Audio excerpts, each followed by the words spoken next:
দর্শক আপনারা দেখতে পাচ্ছেন ইতিমধ্যে সায়েন্স ল্যাবে কিন্তু অসংখ্য শিক্ষার্থীরা তারা এসেছে অধ্যাদেশের দাবিতে এবং সেই প্রেক্ষিতে কিন্তু ইতিমধ্যে সায়েন্স ল্যাবে কিন্তু অবস্থান নিয়েছে বাংলাদেশ পুলিশের সদস্যরা এবং তাদের কিন্তু এখানে অবস্থান রয়েছে এবং সেই সাথে আপনারা দেখতে পাচ্ছেন সামনে রয়েছে নারী শিক্ষার্থীরা এবং পরবর্তী ধাপে রয়েছে যারা অন্যান্য শিক্ষার্থীরা এবং সেই চিত্র কিন্তু আপনারা দেখতে পাচ্ছেন। কালের কণ্ঠের সঙ্গে রয়েছে আমি মোহাম্মদ রায়হান হোসেন এবং আপনারা দেখতে পাচ্ছেন যে অধ্যাদেশের দাবি আদায়ের লক্ষ্যে তারা কিন্তু পূর্ব ঘোষণা অনুযায়ী কিন্তু আজকে তারা মাঠে নেমেছে।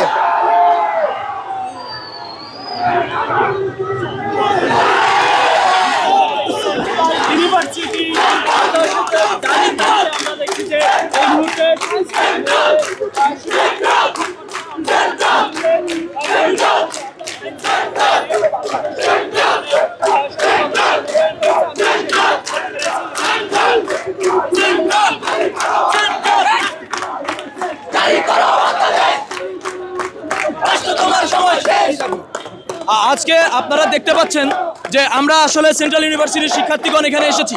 এটির মেইন কারণ হচ্ছে রাষ্ট্র আমাদেরকে 15 তারিখ পর্যন্ত সময় দিয়েছিলেন যে এই 15 তারিখের মধ্যে তারা অধ্যাদেশের সকল কার্যক্রম শেষ করে আমাদের অধ্যাদেশ জারি করবে।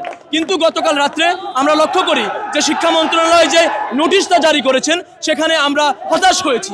তাদের যেই দায়িত্বহীনতার পরিচয় সেটি সেখানে পরিলক্ষিত হয়েছে। আমরা দেখতে পেরেছি যে দর্শক আমরা দেখতে পাচ্ছি ইতিমধ্যে একমাত্র স্মার্ট সিটি বসুন্ধরা, আধুনিকতায় এক ধাপ এগিয়ে। পুলিশ যে ব্যারিকেড দিয়েছিল সেটি উপেক্ষা করে তারা ঠিক এই মুহূর্তে সায়েন্স ল্যাব যে মোড়টি রয়েছে সেই মোড়ে ইতিমধ্যে অবস্থান নিয়েছে এবং সকল যানবাহন কিন্তু চলাচল ইতিমধ্যে বন্ধ হয়ে গিয়েছে এবং আপনারা দেখতে পাচ্ছেন তারা ইতিমধ্যে বসে পড়েছে। দর্শক আপনারা দেখছেন ইতিমধ্যে পুরো সায়েন্স ল্যাব কিন্তু ইতিমধ্যে বন্ধ করে দেওয়া হয়েছে।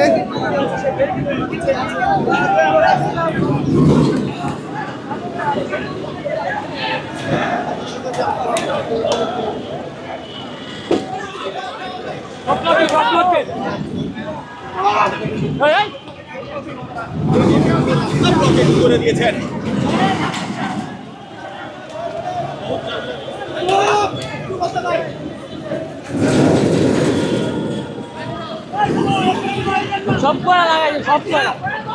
দর্শক আপনারা দেখতে পাচ্ছেন এই শিক্ষার্থীরা তারা এর আগেও কিন্তু মাঠে নেমেছিল তাদের দাবি আদায়ের লক্ষ্যে। সেই প্রেক্ষিতে আজও কিন্তু তারা মাঠে নেমেছে এবং রাস্তায় যে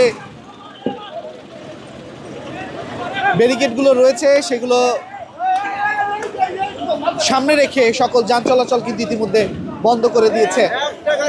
দর্শক আপনারা দেখতে পাচ্ছেন ইতিমধ্যে পুরো সায়েন্স ল্যাবে কিন্তু শিক্ষার্থীদের পদচারণায় মুখরিত এবং তারা এই জায়গাটিতে অবস্থান নিয়ে তাদের দাবি আদায়ের লক্ষ্যে তারা রাস্তায় অবস্থান করে